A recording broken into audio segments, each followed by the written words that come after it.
नमस्कार। Home loan ग्राहकों के लिए राहत की खबर है। हाउसिंग फाइनेंस कंपनीज अब समय से पहले होम लोन चुकता करने पर प्री पेमेंट चार्ज नहीं लेंगी।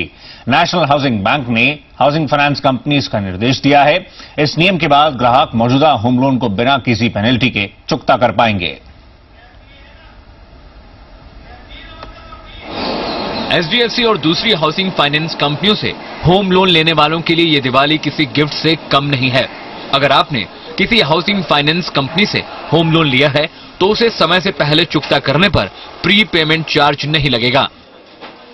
नेशनल हाउसिंग बैंक के मुताबिक फ्लोटिंग रेट पर होम लोन लेने वाले ग्राहकों को प्री पेमेंट पेनाल्टी या प्री क्लोजर चार्ज नहीं देना होगा। ग्राहक चाहें तो किसी दूसरे बैंक से लोन लेकर या फिर अपनी जेब से लोन की रकम चुका सकते हैं।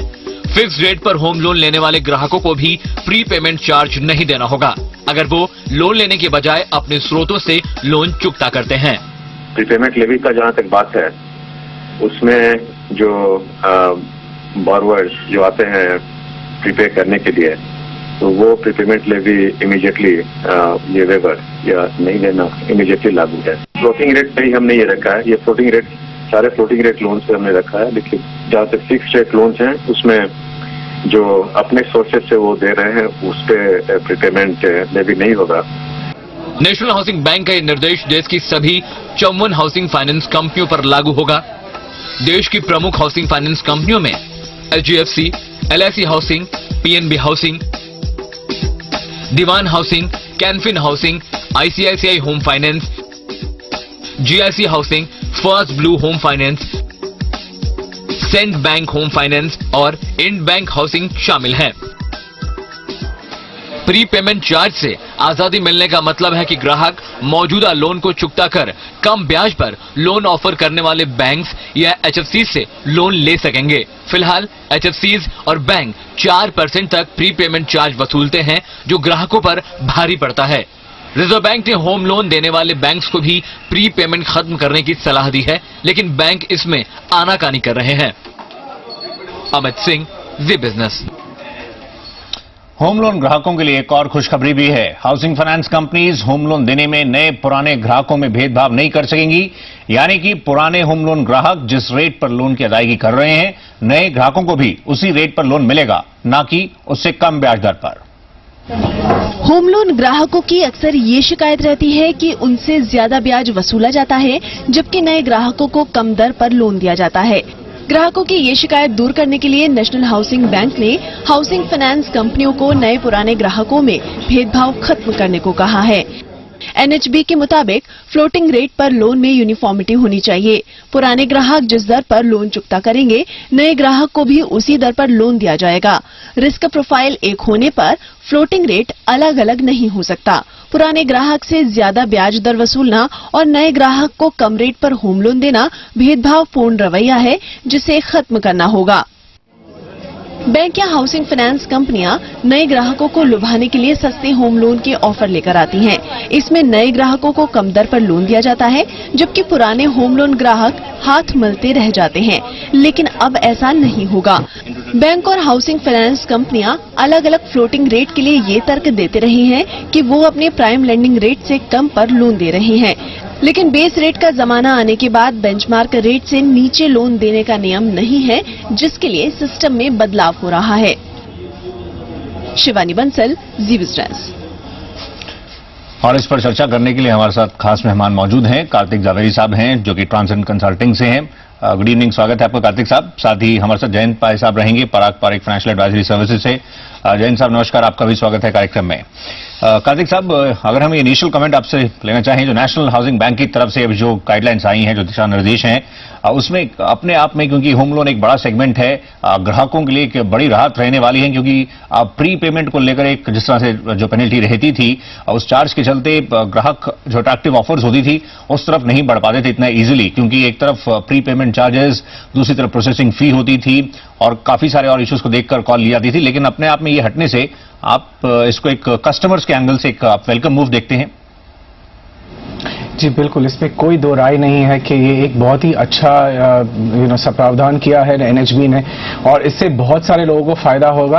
पर ये हमें एक ऐसा ब्लैंकेट फायदा नहीं देखना चाहिए, क्योंकि बहुत सारी बैंक्स भी हैं जो लोन्स देती है, उस पर यह कायदा लागू नहीं होता। तो आप इतना उत्तेजित ना हो जाए। अभी आप देखिए कि आपने लोन किससे लिया है, ग्राहक को ये समझना जरूरी है।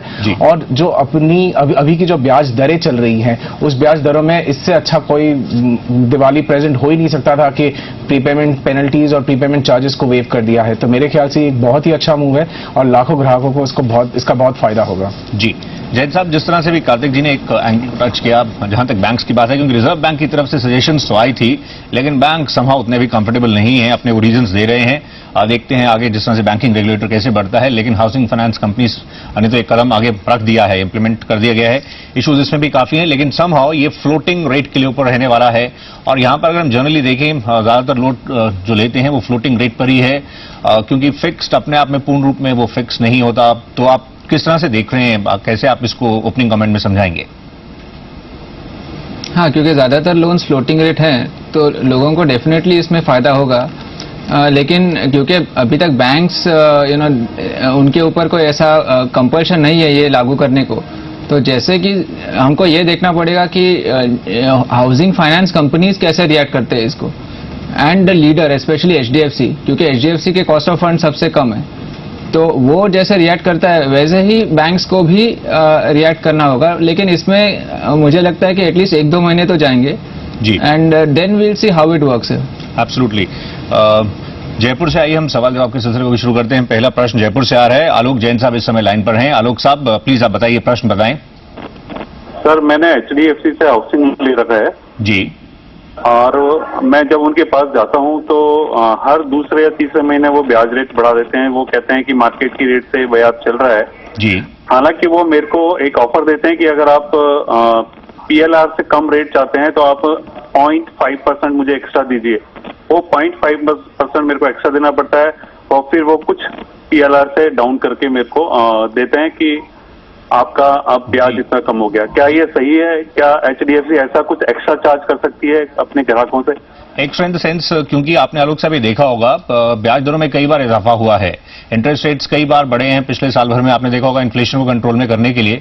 वो अलग बात है कि इन्फ्लेशन भी कंट्रोल में नहीं आई, डबल डिजिट में फिर पहुंच गई है, इंटरेस्ट रेट्स भी बढ़ गए हैं, और ऑब्वियसली जो सिग्नल्स मिलते हैं फिर उसको वो आगे पास ऑन भी करते हैं। लेकिन आपने जो प्रश्न पूछा है, हम आपको हमारे साथ मेहमान जो मौजूद हैं उनसे भी राय दिलवा दें। कार्तिक साहब, कैसे आप बताएंगे, क्योंकि इंडिविजुअल को यही लग रहा है रेट्स बढ़ते ही जा रहे हैं, लेकिन समहाउ आप कैसे इस प्रश्न को एड्रेस करते हैं? देखिए, ये ऐसा होता है कि कस्टमर को लगता है ये कुछ अनफेयर हो रहा है, ये कुछ ठीक नहीं हो रहा है, पर हाउसिंग फाइनेंस कंपनी की ओर से देखें तो वो लोग अपना एक फॉर्मूला इसमें इस्तेमाल करते हैं। वो चाहते हैं कि आप थोड़ा सा पैसा अभी दे दें कि जिससे उनको जो रिटर्न मिलने वाला था आपके लोन से, यानी कि अगले 1 या 2 साल या 3 साल में उनका जो रिटर्न था, यानी कि यील्ड था, वो यील्ड को वो प्रोटेक्ट करने की कोशिश में है, और साथ ही साथ आपको बता रहे हैं कि आपको थोड़ा सा फायदा हो जाएगा। तो ये एक प्रीपेमेंट नहीं हो रहा है, ये एक लोन रीस्ट्रक्चरिंग हो रहा है, यानी कि आपका जो ब्याज दर है और जो नया ब्याज दर आप चाहते हैं जो कि कम है, अगर आप वो लेना चाहते हैं तो आपको अपनी जेब से कुछ चार्ज देना पड़ेगा।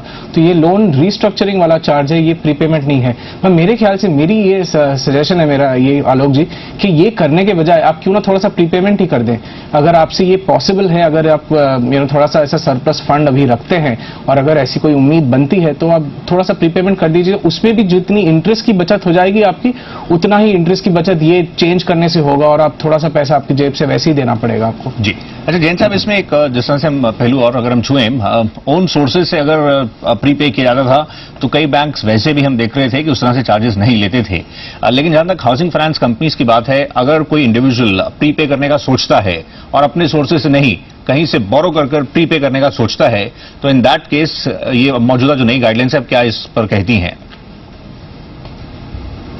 श्योर, फॉर लास्ट 6 मंथ्स हमने ये देखा है कि ओन सोर्सेज से जब भी हम लोग प्रीपे करते हैं तो कोई प्रीपेमेंट चार्जेस लग नहीं रहे। लेकिन इसमें भी बहुत से banks they are trying to get around it, because for example अगर वो ये देखते हैं कि हमने किसी ने हमको गिफ्ट दिया है, या ऐसे कोई वन टाइम सोर्स से अगर अपने सेविंग्स अकाउंट में पैसा आया है, तो बहुत से बैंक्स ये मानते हैं कि ये अपना पर्सनल सेविंग्स नहीं है, So banks have been trying to protect their position by looking at loopholes. So that was one thing. But now going ahead, and anyway, housing finance companies were not bound by this. So, अभी आज जो NHB का circular है उसमें ये कहा है कि उन्होंने भी ये कहा कि अगर हम लोग पर्सनल सेविंग से करते हैं तो प्रीपेमेंट चार्जेस नहीं लगेंगे. So this certainly is a welcome thing. See, but one more thing, और एक मैं कहना चाहता हूँ कि we have to look at it from the company's point of view also.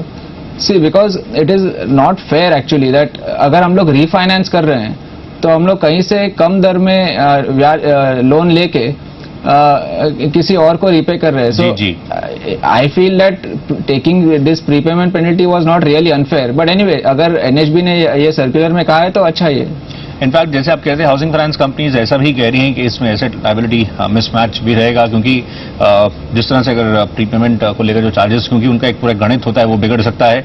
अगला प्रश्न आइए शामिल करते हैं, फिर इसके और हम चर्चा को आगे बढ़ाएंगे. दिल्ली से अगला प्रश्न है, विनोद जैन साहब इस समय लाइन पर हैं. विनोद साहब नमस्कार, प्लीज बताइए, आप प्रश्न बताएं. हाँ सर, ऐसा था, मैंने ना एक होम लोन लिया था ICICI बैंक से जी. वो 75 लाख रुपए उनके मैंने पे करने थे जी. तो वो मेरे पास, मैंने कुछ पे करना मैं चाहता था, तो मैंने अभी 5-7 दिन पहले उनसे वो कागज मंगवाया था. उसमें उन्होंने 1 लाख कुछ हजार रुपया 2% के हिसाब से मुझे वो लगाया था रीपेमेंट. नहीं, आप प्रीपे मतलब आप समय से पहले इसकी अदायगी करना चाह रहे थे, आप कह रहे हैं? 5 साल के लिए लिया था, लेकिन अभी 1 साल हुआ है. ओके. लेकिन वो मेरे पास अपने पेमेंट का इंतजाम हो गया था मेरे बिजनेस में से. ठीक है. तो मैं उसको पेमेंट करना चाह रहा था. तो उसके चार्जेस बैंक ने आपको कहा होगा देने होंगे उसके? हाँ जी, उन्होंने बैंक ने जो मुझे लेटर बना के दिया था ICICI बैंक से था, उन्होंने 1 लाख कुछ हजार रुपया मुझे यानी कि चार्जिंग लगाया था जी. तो अभी मैं आपका टेलीविजन जी न्यूज देख रहा था जी, तो उसमें मुझे यानी कि लिख के आ रहा था अभी आपने. जैन साहब, हम जो आज चर्चा कर रहे हैं ये हाउसिंग फाइनेंस कंपनीज पर कर रहे हैं. आपने बताया आपने बैंक से लिया है, bank reserve bank of India के अंडर रहेगा. आपको हम फिर भी राय दिलवाते हैं, क्योंकि जो रिजर्व बैंक है वो इस प्रकार के सजेशंस पहले ही दे चुका है कि बैंक्स इस प्रकार से इंप्लीमेंट करें, जिन्होंने फ्लोटिंग रेट पे लिया हुआ है और प्रीपे करना चाहते हैं उनसे चार्जेस ना लिए जाएं. लेकिन बैंक्स कंफर्टेबल नहीं है. कैसे आप बताएंगे इसमें, किस तरह से कार्तिक साहब इनको सलाह देंगे आप? देखिए, जैसे कि आपने सौरभ ऑलरेडी कह दिया कि अगर बैंक ने पैसा दिया है तो अभी तक ये जो नियम NHB ने लागू किया है वो RBI ने वही नियम लागू नहीं किया है. हालांकि हम बहुत बार उनको रिकमेंडेशन दिया गया था. ये ऐसी स्थिति है कि अगर बैंक चाहे तो वो फ्लोटिंग रेट पे जो आपसे प्रीपेमेंट वसूल करती थी वो मेरे ख्याल से एक नाइंसाफी थी. फिक्स रेट पे अगर वो वसूल करती थी तो काफी हद तक वो ठीक था, क्योंकि उनके लिए वो जो जैसे आपने कहा उसका गणित बिगड़ जाता है. मेरे ख्याल से विनोद जी को थोड़ा सा रुक जाना चाहिए. अगर आपके पास ये थोड़ा सा पैसा है उसको रखिए, उसको फिक्स डिपॉजिट, उसमें भी आपको अच्छा ब्याज दर मिल रहा है आजकल. कोई शॉर्ट टर्म का फिक्स डिपॉजिट कर लीजिए. अगर NHB ने ये किया है तो मेरा ये मानना है कि आगे के चलते कुछ महीनों में शायद RBI की ओर से भी कुछ ऐसा एक सर्कुलर निकल आएगा जिससे वो बैंकों को भी यही सुझाव देंगे कि आप प्रीपेमेंट ना चार्ज करें, तो तब जाके आप अपना प्रीपेमेंट कर लीजिएगा. पर थोड़ा सा रुक जाइए फिलहाल के लिए. राइट. इसी पर आपसे भी एक रिएक्शन लेते हैं, फिर हम अगला प्रश्न हम और शामिल करेंगे. जैन साहब, आपको भी लग रहा है ये, क्योंकि रिजर्व बैंक ने सजेशंस दिए और फिर जिस तरह से नेशनल हाउसिंग बैंक ने इसको इंप्लीमेंट भी किया है, इसमें और भी जिस तरह से हमने देखा है, एक तो प्रीपेमेंट है, साथ ही ये भी कहा जा रहा है कि आप डिस्क्रिमिनेट ना करें, क्योंकि नए कस्टमर्स को अट्रैक्ट करने के लिए तो अट्रैक्टिव रेट ऑफर्स किए, लेकिन जो पहले से चला आ रहा है कस्टमर वो काफी उनको लगता था हमारे साथ ये सही नहीं हो रहा है, इंटरेस्ट रेट्स बढ़ रहे हैं, हमें तो पास ऑन करते जा रहे हैं, नए ग्राहकों को अट्रैक्टिव ऑफर्स दे रहे हैं, वो भी है. तो आप ये किस तरह से देख रहे हैं? और रिजर्व बैंक की जहां तक बात है, आपको जैसे अभी कार्तिक साहब ने कहा, ये आगे चलते हुए इन लाइन्स पर RBI भी आपको लगता है कॉल ले सकता है, क्योंकि अभी सजेशंस हैं और बैंक्स भी आगे चलकर शायद इंप्लीमेंट करें? एक्चुअली NHB से पहले RBI ने ये रेकमेंड किया था कि all borrower should be put on the same footing. तो अभी ये NHB ने भी कहा है, जो बिल्कुल जायज है, क्योंकि कोई भी फ्लोटिंग रेट में ऐसा ना हो कि जो पुराने ग्राहक है उनको अलग EMI हो और जो नए ग्राहक है उनको अलग EMI हो.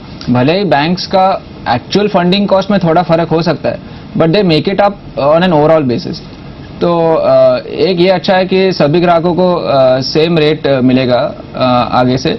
And I think it all depend on the competitive intensity, क्योंकि अगर 10-15 हाउसिंग फाइनेंस कंपनीज ने ये सब शुरू किया तो बैंक्स को अगर कंपलसरी नहीं है तो भी उनको यही नियम पालने होंगे. जी बिल्कुल. इसमें कार्तिक साहब अगर हम देखें, जैसे फ्लोटिंग के लिए कहा जा रहा है कि ये लागू रहेगा, लेकिन अब कुछ ऐसे प्राइवेट बैंक्स हैं जो फिक्स्ड एक्चुअली पूरे टर्म के लिए भी अब ऑफर कर रहे हैं। इस तरह से भी अब ऑफर हो रहा है, क्योंकि पहले फिक्स में भी पूर्ण रूप में फिक्स नहीं होता था, रीसेट क्लॉज रहता था। एंड समहाउ एक इस तरह के भी सेगमेंट है जिसमें हमने देखा टीजर प्रोडक्ट्स थे, जो कि स्टेट बैंक का काफी हिट भी हुआ था, लेकिन फाइनली फिर उन्होंने, जैसे नए चेयरमैन साहब आए, उन्होंने विड्रॉ किया और कहा रेफरी कंफर्टेबल नहीं था। लेकिन उन्हीं लाइंस में कई और बैंक्स हम देख रहे हैं ऑफर कर रहे हैं, कुछ साल के लिए फिक्स्ड है, फिर उसको मार्केट के साथ जोड़ा जा रहा है।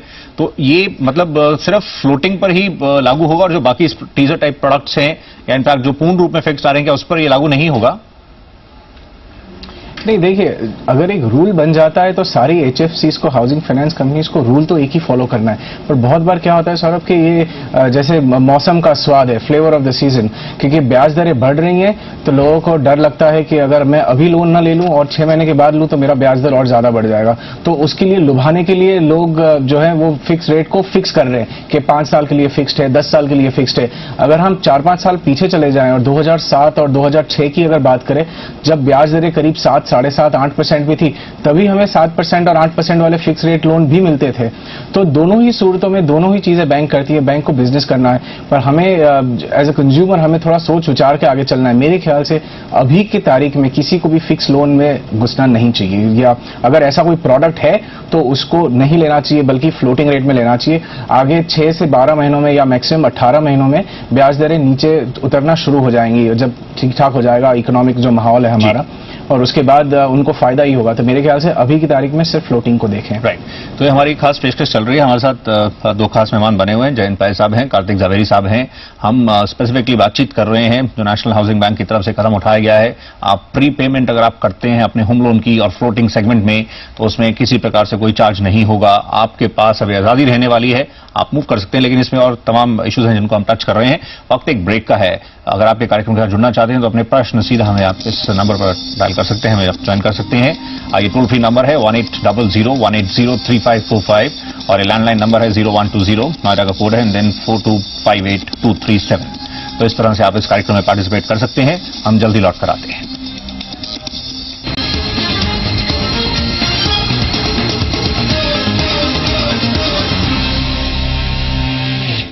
Welcome back. हाउसिंग फाइनेंस कंपनियों के लिए तो प्रीपेमेंट खत्म करने का नियम आ गया है, लेकिन बैंक अभी भी आनाकानी कर रहे हैं। रिजर्व बैंक पहले ही बैंकों को फ्लोटिंग होम लोन पर प्रीपेमेंट पेनल्टी नहीं लेने की सलाह दे चुका है, लेकिन प्रीपेमेंट चार्ज लगाने के लिए अपने तर्क बैंक दे रहे हैं।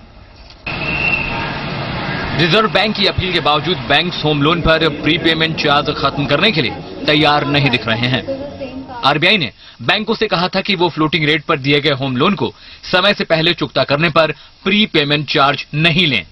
हालांकि फिक्स्ड रेट वाले लोन पर प्री पेमेंट चार्ज वसूला जा सकता है, लेकिन बैंक्स का कहना है कि प्रीपेमेंट चार्ज हटाने से उनके लिए मुश्किल खड़ी हो जाएगी। All home loans, it would be hard to benchmark them to the same rate because all deposits are not marked to the same rate.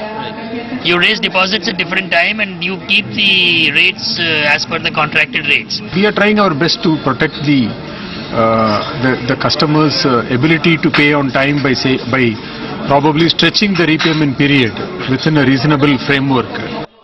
अभी ज्यादातर बैंक फ्लोटिंग और फिक्स दरों पर दिए गए लोन समय से पहले चुकता करने पर प्री पेमेंट चार्जेस वसूलते हैं। प्री पेमेंट चार्ज 2 से 3% के बीच है। एचडीएफसी बैंक और पंजाब नेशनल बैंक 2%, जबकि Stanchart 2.5% pre payment charge लेता है। Bank of Baroda 2% pre payment charge वसूलता है, जबकि इंडसइंड और सिटी बैंक का प्री पेमेंट चार्ज 3% है।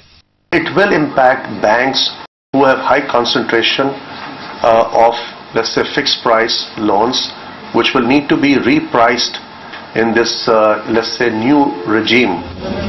साफ है कि ज्यादातर बैंक प्रीपेमेंट पेनाल्टी खत्म करने पर आनाकानी कर रहे हैं। बैंक्स को डर है कि प्रीपेमेंट चार्ज खत्म होने से उनके बिजनेस पर असर पड़ सकता है।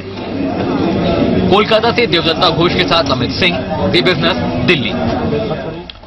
तो जहां कस्टमर्स के अपने कुछ राइट्स हैं, वो चाहेंगे उनको फ्रीडम मिले, लेकिन बैंक्स अभी अपने तर्क दे रहे हैं।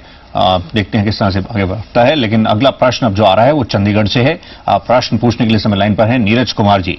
नीरज साहब बताइए, प्रश्न बताएं please. Hello, good evening. Yes, good evening sir, please बताइए।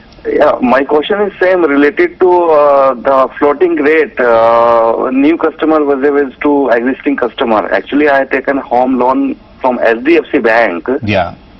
Last, I think 3 years back. Yes, sir. So currently, my rate of interest is 12.25. Well, for the new customer, it's around 10.75 or 11. जी नीरज साहब। Right, तो NHB ने जो guideline दिया है कि वो दोनों के लिए सेम होना चाहिए जी, तो इसमें मैं कैसे इसको प्रोसीड कर सकता हूँ कि एचडीएफसी से कांटेक्ट करके कि दोनों को सेम रखे, कैसे इसको आगे, how to go ahead with this? आपका एचडीएफसी बैंक से रनिंग है या एचडीएफसी से आपने कहा? एचडीएफसी। ओके, आपको जरूर हम इस पर राय दिलवाते हैं, क्योंकि अपने आप में जैसे हाउसिंग फाइनेंस कंपनीज की तरफ से ये एक उनके लिए ये एक बड़ी जिस तरह से अनाउंसमेंट है। इसमें जैन साहब आप कैसे इनको समझाएंगे, क्योंकि ये जो डिस्क्रिमिनेशन की हम बात कर रहे थे, new customers vis-a-vis old customers हैं, जो एग्जिस्टिंग कस्टमर्स इनफैक्ट हैं, ये उसी श्रेणी में हैं और इन्होंने इस पहलू को इसका बेनिफिट लेना चाह रहे हैं। ये कैसे एग्जैक्टली वर्क करेगा, आप थोड़ा सा अगर बता सकें, ये कैसे इस प्रोसेस को आगे लेकर बढ़ सकते हैं? ये सर्कुलर तो आज ही आ गया है, हमको ये देखना होगा कि हर एक हाउसिंग फाइनेंस कंपनी कैसे अपने आप को एडजस्ट करता है to this new scenario. On the face of it ऐसा लग रहा है कि उनका जो 12.5% जो दे रहे हैं अभी, उसके बाद EMI कम होकर अराउंड 11.25 होना चाहिए। लेकिन पहले भी हमने बैंक्स के मामले में भी देखा है और हाउसिंग फाइनेंस कंपनीज में भी देखा है कि they will find ways and means to protect their own margins. So we have to see, and also ये भी हो सकता है कि हर एक का जो फ्लोटिंग रेट का रीसेट क्लॉज है वो अलग अलग हो सकता है, although I don't think that is a very valid reason. So see, I hope that in future उनका EMI कम हो, लेकिन हमको ये देखना होगा कि कैसे हाउसिंग फाइनेंस कंपनीज ये नए सिनारियो में एडजस्ट होते हैं। जी, क्योंकि अभी गाइडलाइंस जिस तरह से आई हैं और इम्प्लीमेंट हो गई हैं, लेकिन किस तरह से और इसकी निटी-ग्रिटीज रहेंगी उसके लिए थोड़ा सा इंतजार करना पड़ेगा। लेकिन नो डाउट जिस तरह से अभी इम्प्लीमेंट हो गया है तो इसका बेनिफिट जरूर जो कस्टमर्स हैं उन्हीं के लिए ये डिसीजन लिया गया है, तो आपको इसका बेनिफिट जरूर मिलना भी चाहिए। हम फिलहाल एक ब्रेक के लिए रुक रहे हैं, हम जल्दी लौट कर आएंगे। आप अपने प्रश्न हमें भेज सकते हैं, टोल फ्री नंबर स्क्रीन पर फ्लैश करेगा, हम जल्दी लौट कर आते हैं।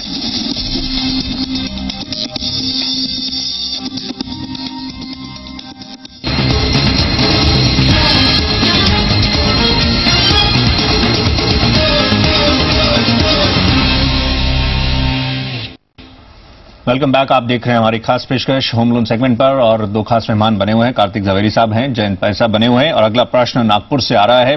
वैभव मेहता जी इस समय लाइन पर हैं। मिस्टर मेहता, प्लीज बताइए, क्वेरी बताएं आप। हाँ जी सर, नमस्कार। जी नमस्कार, बताइए प्लीज। सर, मेरे फादर का एज 65 प्लस है। Yes sir. और हमने एक प्रॉपर्टी की हुई है, एक प्रॉपर्टी डिस्पोज करके जी, और अभी मैं चाहता हूँ कि मैं ये बैंक से मैं लोन निकाल पाऊँ, ये पॉसिबल है क्या सर? बैंक से आप लोन लेना चाह रहे हैं? हाँ जी, मेरे फादर का प्रॉपर्टी है जी, और फादर ने डिस्पोज करके अपने नाम पे ये लेना है, साथ में मैं को ओनर रहूंगा। ओके, आपको बॉर्डर बनकर आप कह रहे हैं आप होम लोन लेना चाह रहे हैं, दोनों ज्वाइंटली आगे बढ़ना चाहते हैं। हाँ, तो उसमें बिल्कुल ऑप्शंस कई सारे हैं। मार्केट, होम लोन मार्केट में इनफैक्ट बहुत कुछ ऑफर किया जा रहा है, काफी कॉम्पिटिटिव है इनफैक्ट। कार्तिक साहब किस तरह से इनको बताएंगे? कई सारे ऑफर हैं इनफैक्ट, ये जिस तरह से जिस ऑफर जो इनको सूट करता है उसमें काफी सारे इश्यूज रहते हैं, जिन पैरामीटर्स को आप देखकर आगे बढ़ें। कार्तिक साहब कैसे बताएंगे? वैभव, यहाँ पे आपके लिए काफी सारे विकल्प हैं। देखिए, या तो आप अपना जो पुराना प्रॉपर्टी जो आप बेच रहे हैं उसको बेच के नया प्रॉपर्टी खरीदने के लिए ब्रिज लोन करके एक लोन आता है कि जो आपको कुछ 3 महीने 6 महीने तक मदद करता है कि जब तक आपको आपका प्रॉपर्टी का पूरा पैसा मिल जाए, जो नया प्रॉपर्टी है आप उसको उसका पूरा पैसा चुका दे। तो एक तो इस टाइप का लोन होता है। यदि आप थोड़ा लंबे समय का लोन चाहते हैं तो देखिए, आपको 2 कंडीशंस जो है वो फुलफिल करनी पड़ेगी। एक ये है कि आपको को ओनर होना पड़ेगा, दूसरा आपको को बोरोअर भी होना पड़ेगा वही प्रॉपर्टी में। तो ये अगर अगर दोनों चीजें हो सकती है तो ये जो लोन आपको मिलेगा या जो क्वांटम है, जो टोटल अमाउंट है लोन का, वो डिपेंड करेगा कि आपकी अभी उम्र कितनी है, आपकी इनकम कितनी है, आपकी रीपेमेंट की क्षमता कितनी है, और उस प्रकार से हाउसिंग फाइनेंस कंपनी या बैंक जिसे भी आप अप्रोच करते हैं वो उस प्रकार से अपने फॉर्मूला से ये डिसाइड करते हैं। तो कितना लोन मिलेगा ये कहना मुश्किल है, क्योंकि उसके लिए बहुत सारी दूसरी अन्य जानकारी चाहिए होती है, इनकम वगैरह वगैरह। पर आपके पास विकल्प हैं, आपको ऐसा नहीं है कि कोई विकल्प नहीं है आपके पास, तो आप काफी सारी चीजें हैं जो एक्सप्लोर कर सकते हैं। राइट, तो इस तरह से आप आगे बढ़िए। इनफैक्ट जो आप प्रॉपर्टी लेने की सोच रहे हैं उसको जरूरी अप्रूवल्स मिले हुए हैं, फिर आपकी इनकम देखी जाएगी। जैसे कार्तिक साहब कह रहे थे पहले किसी प्रकार से कोई लोन लिया है नहीं, वो देखा जाएगा। और इनफैक्ट जिस तरह से आपने बताया आपके फादर सीनियर सिटीजन हैं, तो होम लोन क्योंकि एक लंबी अवधि का रहता है तो उस स्टेज में थोड़ा बैंक्स इतने कंफर्टेबल नहीं रहते हैं, क्योंकि इसकी रीपे भी करना है, तो आप दोनों ज्वाइंटली बढ़ सकते हैं। अगला प्रश्न जो है हम अमृतसर से ले रहे हैं, गगन साहब का ये प्रश्न है। गगन साहब बताइए सवाल, आप लाइन पर हैं? लग रहा है इनसे संपर्क कभी स्थापित नहीं हो पा रहा है। बाकी व्यूअर्स से भी हम प्रश्न लेने की कोशिश करेंगे। लेकिन समहाउ जैन साहब, अगर अब जब हम बात कर रहे हैं जो नेशनल हाउसिंग बैंक की तरफ से ये जो अब नए दिशा निर्देश आ गए हैं, जो हाउसिंग फाइनेंस कंपनीज जिस तरह से इम्प्लीमेंट उन्होंने किया है, अब कोई इंडिविजुअल इनमें अगर आगे बढ़ना चाहता है, जब स्विच करने का सोचे, क्योंकि अब प्री पेमेंट चार्ज नहीं है, उसके बाद फ्रीडम रहेगी, लेकिन फिर भी आगे बढ़ते समय तमाम पहलुओं को वो देखे, वो कौन से ऐसे मेजर फैक्टर्स रहेंगे? क्योंकि जैसे जनरली एक इंडिविजुअल आगे बढ़ता था, देखता था प्री पेमेंट चार्ज कितना लिया जा रहा है, वो अब इसमें नहीं है, फिर प्रोसेसिंग फी देखता था किस प्रकार से है, इनफैक्ट टेन्योर कितना बचा हुआ है उस पूरे होम लोन का। आप कैसे मतलब थोड़ा एक जो इंडिविजुअल्स कार्यक्रम देख रहे हैं, जो व्यूअर्स इनफैक्ट जुड़े हुए हैं, उनको आप जब स्विच करने के लिए बढ़ें तो किन फैक्टर्स को देखें और कैसे कॉल लें? जो आपने जो पॉइंट्स मेंशन किए हैं वही उनको देखने होंगे। कोई आज के बाद जो कोई there is no major change except एक इम्पोर्टेंट पहलू जो है प्रीपेमेंट चार्जेस का, वो निकल गया है, लेकिन प्रोसेसिंग चार्ज आपको देखना पड़ेगा। See when you compare to EMIs, normally people look at the lower and higher, जो लोअर है वो लेते हैं, लेकिन जब भी आप स्विच करते हो हमको प्रोसेसिंग चार्ज और प्रीपेमेंट पेनल्टी ये दोनों ऐड करके हमको चेक करने का था। अभी उसमें से प्रीपेमेंट पेनल्टी भले अभी निकल गया हो, ये हो सकता है कि processing charges housing finance company suddenly बढ़ा सकते हो, you know, so that is one thing, but at least वो ठीक है क्योंकि वो वन टाइम चार्ज है। So overall this whole thing is going to benefit people who want to refinance. So there is no major change except for this prepayment. So you have to exercise the same caution जो आप पहले करते थे। जी, तो देखकर तमाम offers जो हैं उनको फिर आप एवेल्युएट भी करें, उनकी समीक्षा करें, आपको कितनी वो सूट करती हैं, फिर कॉल लें, जल्दबाजी में कोई भी डिसीजन ना लें। अगला अब हम प्रश्न लेने से पहले हमारे साथ एक और खास मेहमान जुड़ रहे हैं, अनिल कोठारी साहब हैं, जो कि CEO हैं एडलवाइस हाउसिंग फाइनेंस के। नमस्कार, स्वागत है आपका अनिल साहब। आप हमें बता सकें जो प्री पेमेंट चार्ज जिस तरह से अब खत्म करने पर जो NHB की तरफ से जो सर्कुलर आया है, इसको आप किस तरह से देख रहे हैं और आप कितने इसके लिए रेडी हैं? जी अनिल साहब। कल शाम जो NHB का सर्कुलर आया है वो कहता है कि वेरिएबल रेट लोन जो लेते हैं उनके लिए कोई प्रीपेमेंट पेनल्टी नहीं होना चाहिए, और जो जिसने फिक्स्ड रेट लोन लिया हुआ है उनको प्रीपेमेंट पेनल्टी चार्ज कर सकते हैं जब वो दूसरी बैंक या हाउसिंग फाइनेंस कंपनी से ये लोन रीफाइनेंस करवाते हैं। अपने ओन सोर्सेज से पे किए तो प्रीपेमेंट पेनल्टी बिल्कुल नहीं होगा ना। ये अच्छी बात है मेरे ख्याल में, क्योंकि कस्टमर को बहुत फ़ायदा होगा, और इस वजह से बैंक्स का प्राइसिंग जो भी होता है, इंटरेस्ट रेट जो भी होता है जो कस्टमर को चार्ज करते हैं, वो ट्रांसपेरेंट होगा। और ट्रांसपेरेंट ना हो या if they are out of the market, customer को एक ऑप्शन होगा कि वो कहीं और से अपना लोन रीफाइनेंस करवा सकते हैं। सो कस्टमर का काफ़ी बेनिफिट होगा इसलिए इस डायरेक्टिव से मेरे ख्याल में। एब्सोल्युटली, क्योंकि ये सब उसी दिशा में ये कदम उठाए जा रहे हैं। जहां तक RBI की हम बात अभी कुछ देर पहले कर रहे थे, बैंक्स के लिए भी ऐसे जिस तरह से सजेशंस आए थे, बैंक्स के हमने भी जिस तरह से हम देख रहे थे जो उनकी तरफ से रिएक्शंस थे, समहाउ वो उतने कंफर्टेबल नहीं हैं, उनको कई सारे इश्यूज हैं, वो जिस तरह से जिसमें वो आगे अभी नहीं बढ़ना चाह रहे हैं। आपको क्या लगता है ये जो प्री पेमेंट जहां तक हाउसिंग फाइनेंस कंपनीज के लिए बताया जा रहा है कि इसको आप खत्म करने पर और उसे फिर लागू करने में क्या ऑन द ग्राउंड कुछ परेशानियां हो सकती हैं? किस तरह से आप पूरी तैयारियां कर रहे हैं, कुछ बताएं हमें। इस सर्कुलर को इम्प्लीमेंट में करने में कोई दिक्कत नहीं होगी, क्योंकि हाउसिंग फाइनेंस कंपनीज जो होते हैं वो सिर्फ हाउसिंग लोन ही देते हैं, that is their only line of business. पर बैंक्स देखें आप, बैंक्स काफी तरह के लोन्स देते हैं और उनका एक अलग अलग सा रूल्स, अलग अलग से प्राइसिंग होते हैं for each kind of loan. So banks का इंप्लीमेंट करने के लिए वो काफी चीजों को ध्यान में देख के इंप्लीमेंट करना होता है, पर हाउसिंग फाइनेंस कंपनीज को बस क्योंकि वो एक ही तरह के लोन लेते हैं वो इंप्लीमेंट कर सकते हैं। हाँ, एक पीरियड ऑफ ट्रांजिशन होगा कि पुराने जो लोन दिए हुए हैं they are based on one set of terms and conditions, और अब ये एक नया रेजिम है और दूसरे set of terms and conditions होंगे। सो ये ट्रांजिशन मैनेज करना होगा हमें, पर ये इंप्लीमेंट करने में मेरे ख्याल में कोई खास दिक्कत तो नहीं होगी। तो आपकी तरफ से ये जिस तरह से फीडबैक हमें मिल रहा है, आपने कहा खास उस तरह से इश्यूज इन्वॉल्व नहीं होने चाहिए इसको इम्प्लीमेंट करने में। अगला प्रश्न हम लेते हैं जो कि गाजियाबाद से है। हमारे साथ लगातार दर्शक जुड़ रहे हैं क्योंकि होम लोन पर हमें खास पेशकश लेकर आए हैं। सीबी साहनी साहब इस समय लाइन पर हैं। बताइए प्लीज, प्रश्न बताएं आप साहनी साहब। Good evening sir. Yes, good evening sir, बताइए। Sir, basically, I have taken a housing loan from ICICI Bank in 2005, जी, which was on floating. तो अब तो काफी हाँ, फ्लोटिंग में लिया था, बेसिकली 7% रेट ऑफ इंटरेस्ट पे।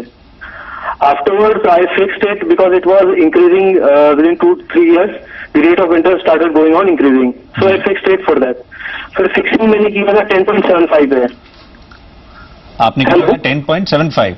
हाँ, 10.75 पे फिक्स किया था जी, in the period of around 2009 में मैंने फिक्स कर दिया था। ओके। सो प्रेजेंटली 10.75 पे मेरा रेट ऑफ इंटरेस्ट चल रहा है। So what are the, shall I shift to some other banks when this offer has come regarding this shifting, no charges are there? ये हम आपको साहनी साहब, हम कुछ देर पहले भी इससे जुड़ा एक प्रश्न आया था। ये प्री पेमेंट चार्ज जो इनफैक्ट खत्म किया आपने, बोला आपने एक निजी बैंक से जिस तरह से लिया है, ये बैंक्स में भी इंप्लीमेंट नहीं हुआ है, ये हाउसिंग फाइनेंस कंपनीज की हम बात कर रहे हैं। लेकिन कार्तिक साहब, क्योंकि बड़ी संख्या में लोगों ने होम लोन लिया हुआ है, एक बड़ा सेगमेंट रहता है, तो आप जिस तरह से एक पहलू छू रहे थे कि आगे चलते एक्सपेक्ट करते हैं बैंक्स भी इस तरफ कदम उठा सकते हैं, सजेशंस ऑलरेडी आई हुई हैं, तो कैसे आप इनको बताना चाहेंगे? देखिए, बिल्कुल जैसे कि मेरी ये निजी राय है कि ये एक बहुत ज्यादा नाइंसाफी वाली बात है, नाजायज सी बात है कि अगर सारा जोखिम अगर आप लोन का उठा रहे हैं तो बैंक आपसे फ्लोटिंग रेट वाले लोन पे क्यों प्रीपेमेंट कुछ भी वसूल करे। पर फिलहाल जैसे कि हमने काफी बार ये मेंशन किया है इसी प्रोग्राम में कि आरबीआई ने अभी तक ये सारी गाइडलाइंस जो है वो अमल नहीं की है, तो मेरे ख्याल से अभी इनको रुकना चाहिए। और दूसरी चीज ये है कि इनका जो स्पेसिफिक सवाल था कि 11.25% पे अगर इनका रेट, होम लोन रेट चल रहा है, तो मेरे ख्याल से उनको उससे सस्ता डील आज की तारीख में तो कहीं भी नहीं है। आज की तारीख में चाहे आप बैंक से पैसा ले या HFC से पैसा ले, आमतौर पे आपको 11.5, 12, 12.25 यही दरें हैं आजकल के होम लोन, नया एक होम लोन लेने की। तो मेरे ख्याल से आप एक अच्छी पोजीशन में है। आपको तो शायद अगले 3 या 4 साल तक फिक्र करने की जरूरत नहीं है। शायद 2 साल के बाद अगर सिचुएशन बहुत ही बदल जाती है और ब्याज दर बहुत ही नीचे गिर जाते हैं तो आपको सोचने की जरूरत है, पर तब तक आपको कोई एक्शन लेने की या कुछ भी चिंता करने की कोई जरूरत नहीं है। आपको बने रहना है इस लोन में बस। राइट, आइए हम कुछ और रिएक्शन देते हैं। हमारे साथ प्रशांत चतुर्वेदी साहब भी मौजूद हैं जो कि दीवाना हाउसिंग से हैं। गुड इवनिंग प्रशांत साहब। एनएचबी के सर्कुलर को आप किस तरह से देख रहे हैं, कैसा प्रभाव होगा? अभी हमने जिस तरह से रिएक्शन लिया एडवाइस से, उन्होंने कहा इंप्लीमेंट करने में उनको नहीं लगता कुछ प्रॉब्लम्स होंगी।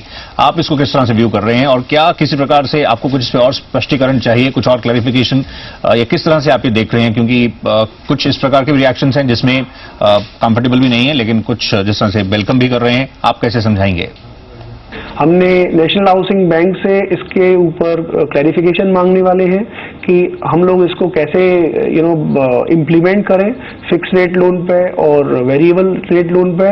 और नेशनल हाउसिंग बैंक ने जो रेफरेंस के तौर पे हमें लोन दिए हैं, उन लोन्स पे क्या national housing bank same way prepayment penalty charge नहीं करेगा आगे जाके? हम बैंकों से क्लैरिफिकेशन लेंगे कि अगर हमारा प्रीपेमेंट ज्यादा आता है और हमको प्रीपेमेंट चार्जेस नहीं मिलते हैं, और अगर मैं बैंकों को उनका जो लोन है वो वापस देता हूं लाइक बोरोवर्स, राइट, तो क्या बैंक मेरे को प्रीपेमेंट पेनल्टी नहीं लगाएंगे? सो ये सारी क्लैरिफिकेशन लेवल प्लेइंग फील्ड के हिसाब से होना चाहिए ऑन द ग्राउंड। अगर ऐसा होता है कि मेरी बोरोइंग पे, DHFL की बोरोइंग पे भी अगर प्रीपेमेंट चार्जेस नहीं लगेंगे, तो हमें लगता है कि मतलब ये न्यूट्रल इम्पैक्ट होगा। बिकॉज अगर प्रीपेमेंट रेट 8% से बढ़ के 12% होता है कल को, तो उस पर अगर मुझे दीवान हाउसिंग को इनकम नहीं आएगी, तो सिमिलर वे में मुझे वो प्रीपेमेंट चार्जेस अपनी बैंकों को पे भी नहीं करना है।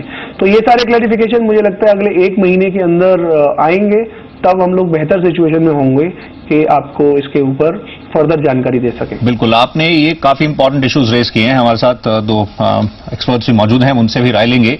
यानी अभी आपको और इस पर स्पष्टीकरण चाहिए, क्लैरिफिकेशन चाहिए। आपने जो इश्यूज रेज किए हैं अभी, यानी इसको इंप्लीमेंट करने में इश्यूज रहेंगे, इतना इजीली अभी आगे नहीं बढ़ सकते हैं। लगता है दिक्कतें आएंगी, लोगों को थोड़ा कंफ्यूजन होगा, बोरोवर्स को कंफ्यूजन ये होगा कि वो दीवान हाउसिंग से जो उनका लोन है करंटली, उससे वो लोन को हटा के किसी दूसरी हाउसिंग फाइनेंस कंपनी में करें, दूसरी से तीसरी हाउसिंग फाइनेंस कंपनी में करें ना। अगर फॉर एग्जांपल अगर दीवान से कोई भी लोन हटके अगर आईसीआईसीआई बैंक में जाता है या एचडीएफसी में जाता है, तो वो हाउसिंग फाइनेंस कंपनी कितना प्रोसेसिंग फीस चार्ज करती है, कितने अलाइड चार्जेस करती है, तो उसका जितना भी उसका इंसिडेंटल कॉस्ट होगा, वो इंसिडेंटल कॉस्ट उस बोरोवर को कंपेयर करना पड़ेगा कि अगर मैं what is the rate differential between Dewan housing and the other housing finance company, उससे कंपेयर करके उसको मूव करना पड़ेगा। ये बहुत टीडियस एक्सरसाइज होती है कि एक जगह लोन क्लोज करो, 15 दिन के बाद में डॉक्यूमेंट अपने पास लो, फिर दूसरे हाउसिंग फाइनेंस कंपनी में जाओ, फिर वहां पर सारी प्रोसेस को आप दोबारा चालू करो। तो कुछ इसमें कॉस्ट ऐसी होती है जो कि एविडेंटली दिखती नहीं है, लेकिन वो होती है लोन लेने के समय। हमें जिस तरह से जो आप अपना व्यू पॉइंट रखना चाह रहे हैं, वो हम उसको जिस तरह से समझ पा रहे हैं। हम अब एक बार इसी जो आपने जो इश्यूज रेज किए हैं, कार्तिक साहब, आपने सुना जिस तरह से जो अनिल कोठारी साहब कुछ देर पहले बता रहे थे, उनको लगता नहीं कि जहां तक हाउसिंग फाइनेंस कंपनीज को इसको इंप्लीमेंट करने की बात है, कुछ इश्यूज होने चाहिए। लेकिन अभी दीवान हाउसिंग से जो रिएक्शन आ रहा है, इस पर क्लैरिफिकेशन चाहिए। उन्होंने काफी सारे इश्यूज रेज किए हैं कि इनफैक्ट वो भी कहीं से जिस तरह से बोरो करते हैं और उसमें भी प्रीपेमेंट को लेकर किस तरह से गाइडलाइंस रहने वाली हैं, और जहां तक इसको फिर इंप्लीमेंट करने की बात है, उनको भी लगता नहीं इतना इजीली हो पाएगा। आप ये अब क्योंकि इंप्लीमेंट जिस तरह से नेशनल हाउसिंग बैंक की तरफ से हरी झंडी दिखा दी गई है, ऑन द ग्राउंड इसमें काफी सारे अभी इश्यूज रहेंगे, आप कैसे समझाते हैं? देखिए, इश्यूज रहेंगे। मैंने भी वो पत्र पढ़ा है, देखा है, उसमें साफ लिखा है कि इमीडिएट इफेक्ट से सारे हाउसिंग फाइनेंस कंपनीज इसको अमल में ले आए।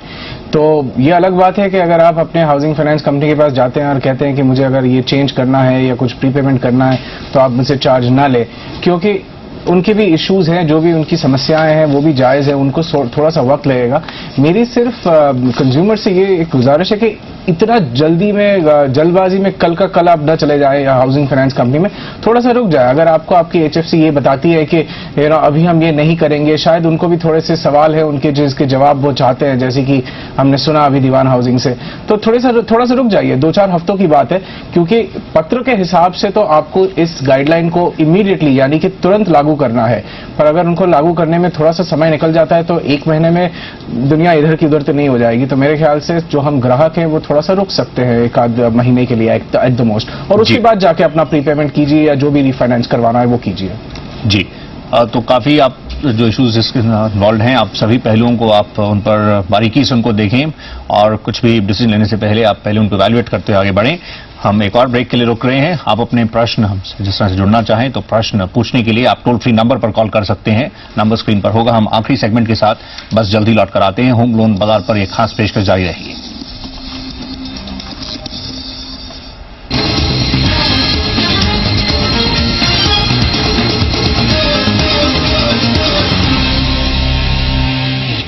होम लोन पर प्री पेमेंट चार्ज खत्म करने का एनएचबी का फरमान हाउसिंग फाइनेंस कंपनीज के गले नहीं उतर रहा है। हाउसिंग फाइनेंस कंपनीज को लगता है कि ग्राहकों की भारी संख्या में प्री पेमेंट करने से एसेट लायबिलिटी मिसमैच भी पैदा हो सकता है। उनकी ये भी दलील है कि जब उनसे प्री पेमेंट चार्ज वसूला जाता है तो भला ग्राहकों से वो चार्ज क्यों नहीं लेना चाहिए।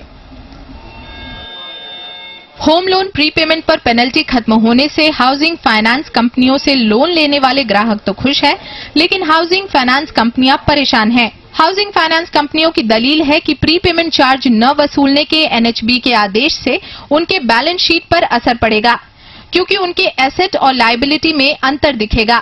दलील है कि वो ग्राहकों को लोन देने के लिए लंबी मियाद का कर्ज लेती है। अगर ग्राहक तय मियाद से पहले ही लोन का पैसा चुका दे तो उस रकम पर होने वाली कमाई बंद हो जाती है, जबकि हाउसिंग फाइनेंस कंपनी को ग्राहक की ओर से लौटाई गई रकम पर तब तक घाटा होगा जब तक कि वो रकम फिर से कहीं निवेश न कर दी जाए। टीडीएस एक्सरसाइज होती है कि एक जगह लोन क्लोज करो, 15 दिन के बाद में डॉक्यूमेंट अपने पास लो, फिर दूसरे हाउसिंग फाइनेंस कंपनी में जाओ, फिर वहां पर सारी प्रोसेस को आप दोबारा चालू करो। तो कुछ इसमें कॉस्ट ऐसी होती हैं जो कि एविडेंटली दिखती नहीं है, लेकिन वो होती हैं लोन लेने के समय पे, जो कि प्रोसेसिंग फीस से अलग होती हैं। फिलहाल करीब करीब सभी हाउसिंग फाइनेंस कंपनियां प्री पेमेंट चार्ज वसूलती हैं। HDFC, LIC housing, PNB housing, GIC housing, Dewan housing जैसी फाइनेंस कंपनियां कुल लोन प्री पेमेंट पर 2% प्री पेनल्टी वसूलती हैं। हालांकि कुल बकाये की रकम का 20 से 25% तक हर साल ग्राहक चुकाए तो पेनल्टी नहीं लगती। NHB के ताजा आदेश से वो कंपनियां परेशान हैं जिनका कारोबार बड़ा है, लेकिन नई कंपनियां मानती हैं कि ग्राहकों के लिए ये बढ़िया कदम है। कस्टमर को बहुत फायदा होगा और इस वजह से बैंक्स का प्राइसिंग जो भी होता है, इंटरेस्ट रेट जो भी होता है जो कस्टमर को चार्ज करते हैं, वो ट्रांसपेरेंट होगा। और ट्रांसपेरेंट ना हो या if they are out of the market, customer को एक ऑप्शन होगा कि वो कहीं और से अपना लोन रीफाइनेंस करवा सकते हैं।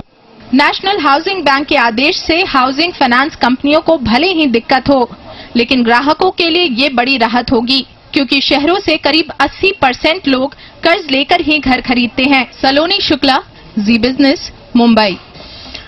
आइए जयंत भाई साहब का रुख करते हैं। जयंत साहब, लेकिन जो भी हम देखें, जो ओवरऑल कंपनीज की तरफ से जो रिएक्शन आ रहे हैं, पर ये बात तय है कि कंपनीज पर इनफैक्ट काफी प्रेशर भी रहने वाला है। एक तो कॉम्पिटिटिव रेट्स भी रखने होंगे, सर्विसेज भी अच्छी देनी होंगी, क्योंकि ग्राहकों को जो अट्रैक्टिव ऑफर्स लगेंगे वो उनके पहलुओं को टटोलते हुए अब वो बढ़ने के लिए वो आगे उनके पास वो फ्रीडम रहने वाली है, क्योंकि ये प्री पेमेंट चार्ज जिस तरह से हटा है।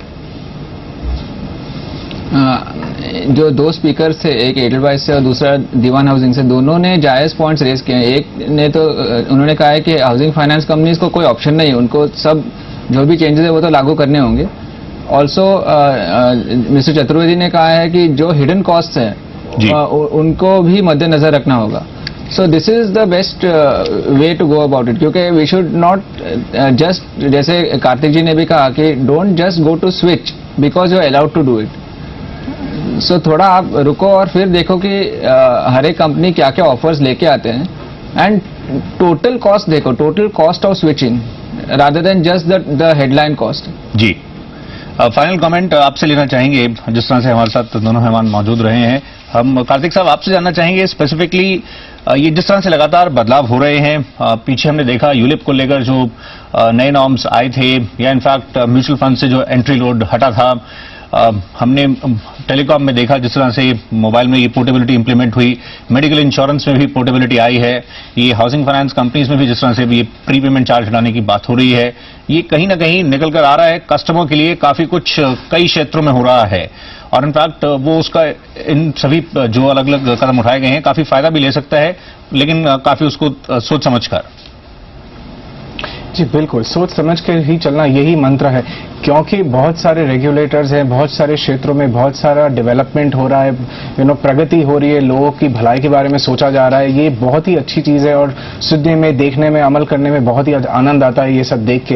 तो मेरे ख्याल से हर चीज को सोच समझ के चले। अभी की तारीख में होम लोन को लेते हुए, क्योंकि हम इस कार्यक्रम के बारे में बात कर रहे हैं, तो अभी के लिए यदि आपके पास थोड़ा सा अपना पैसा है, अगर ये सरप्लस पैसा है, अगर आपको ब्याज दरों से थोड़ी सी तकलीफ हो रही है, EMI ऊपर चली गई है, और अगर आप थोड़ा सा प्रीपेमेंट करना चाहे तो बिल्कुल कीजिए।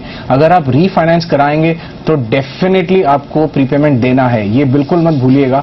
और बाकी सारे जैसे स्पीकर्स ने कहा था, सब सोच समझ कर तोल मोल के आगे बढ़िएगा।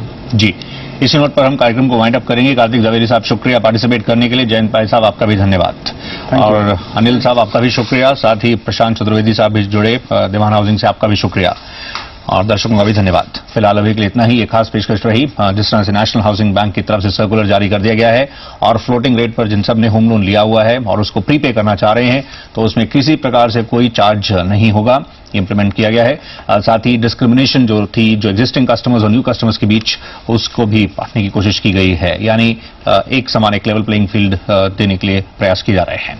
फिलहाल अभी के लिए इतना ही, हमें इजाजत दें, नमस्कार।